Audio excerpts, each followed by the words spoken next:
Hello there, aspiring guitarists. Today we're going to talk about fret markers on the neck, the fretboard, and the fact that they're not just for the guitarist playing. Now, this is my little mini Martin, and I love it. It's a great noodler. Now, notice there's no fret markers like you see, but there are fret markers for the guitarist on the top side of the neck. And guitarists, you may wonder why they're there. They're typically at the third, the fifth, the seventh, the ninth, the 12th, which is usually denoted with 2. And then sometimes they go on, and we'll talk about that. Let me give you an example here. Hang with me. You're going to figure out why it's more than just for the guitarist and how it can help you in learning the guitar. So, same thing. Here's my Gibson L00. They're on the side where a guitarist can glance down. It's sometimes you're not going to see the markers depending on the way you play. And think about, if you're noodling in the couch, you can see it. But if you're playing upright and got a strap, you may not see them. That's why they also put them up on the top. But here you're going to see that we've got them at the third, the fifth, the seventh, the ninth, the 12th, the 15th, and the 17th. Now, a lot of them will stop at the 12th. And a lot of guitars meet the body at the 12th. This happens to meet the body at the 14th. So, a lot of whether or not it's going to have one is going to depend on where the neck meets the body. Okay, so do you ever get any more? Well, yeah, it kind of depends on the guitar. This is my American Performer Fender Mustang. Well, it's got a cutaway. So let's talk about what's here. Stay with me. I'm going to talk about why it's more than just the guitars. 3, 5, 7, 9, 12. Notice the 2 dots at 12. That's real important. So is 5 and 3. All of them are important for lots of reasons, and we'll talk about that. 12, 15, 17, 19, 20, 21. Why do you get more here? Well, because you have more access here. All right, and are they on the? Yes, they are. Now, you may think, well, let's just double. Why do you need that? Well, if you're a performer and you're playing in a nightclub, a restaurant, a stage environment with lights, many times it's dark, and if you're doing a lead, you need markers so you don't get lost on the fretboard. And if you're going to make the argument you shouldn't get lost on the fretboard, I get lost all the time. That's why I use the markers. So if you don't get lost, hey, more power to you. I'm good. I'll enjoy listening to you play, but many of us need the markers. Now, why are there markers on the front instead of just here? Now, I have some classical guitars that only have them here. Many of them will not have number 3, the third one, the third fret. Don't ask me why. I'm sure there's some aesthetic reasons, but there's a reason for us as guitarists. Now, if you're playing nothing but open chords and you're staying down here on the first 4 frets, mostly the first 3 frets, but once you move down and start learning a bar chord,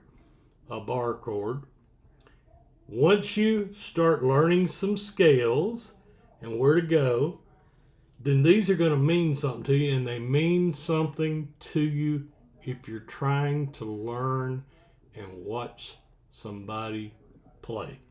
Even these YouTube videos where you've got all these people doing a riff. Some people break down the riff, some don't. But I encourage you to learn to look. If I'm here, you might figure out by the shape. But most people, a lot of the guitar instructors will do this. And if you sit here for a minute, you can figure out, okay, he's made an E chord. And then he jumps down here.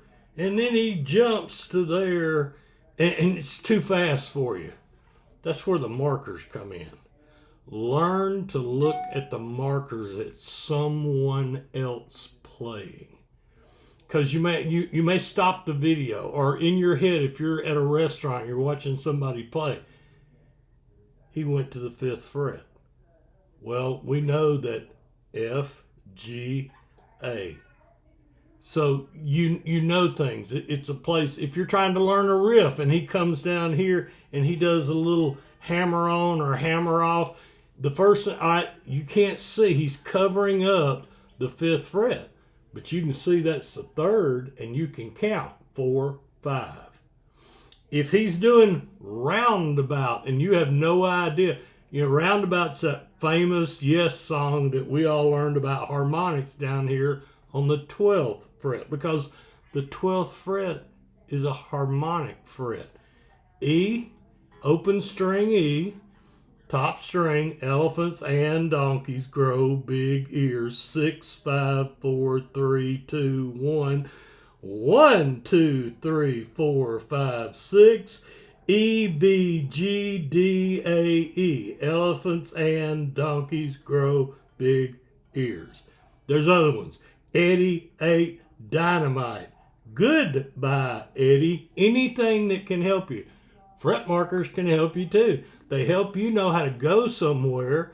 Now, and we'll talk about other things down the road, how to use them in learning how to make chords a lot more interesting than just strumming a C.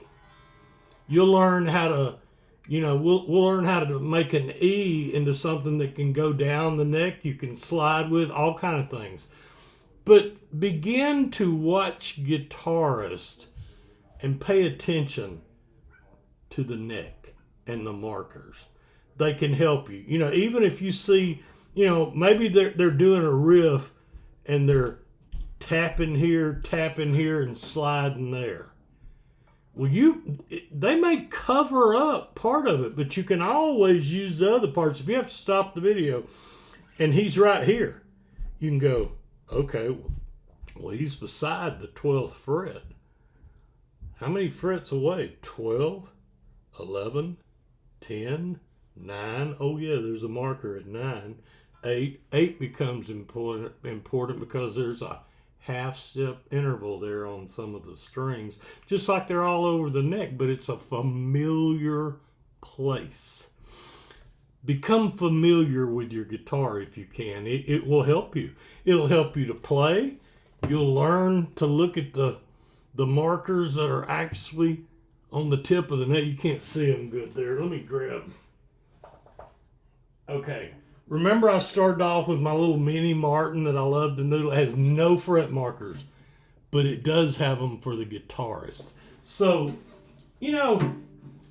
guitarist, to me, this is a testament to how a guitar and guitar makers were thinking about what we do with a guitar. It can be a beautiful instrument to play all by yourself, but it's also just a joy to play with others. And if you're playing with others, I've got another video that a lot of people watched, and I'm glad you did, about knowing what key something is in. Well, let's say in the middle of okay, you knew the key was F, okay? But they jumped down here and put a bar chord. You can watch that buddy play and see where he went if he adds a chord that's not in the normal chord progression. It's just an example. There's lots of examples. But learn what they are. 3, 5, 7, 9, 12. And then from 12, they jump to 15, 17, 19, 20, 21. I've seen them go even further, but remember, a lot of that has to do with whether or not you got a cutaway and access to the neck. I hope this helps.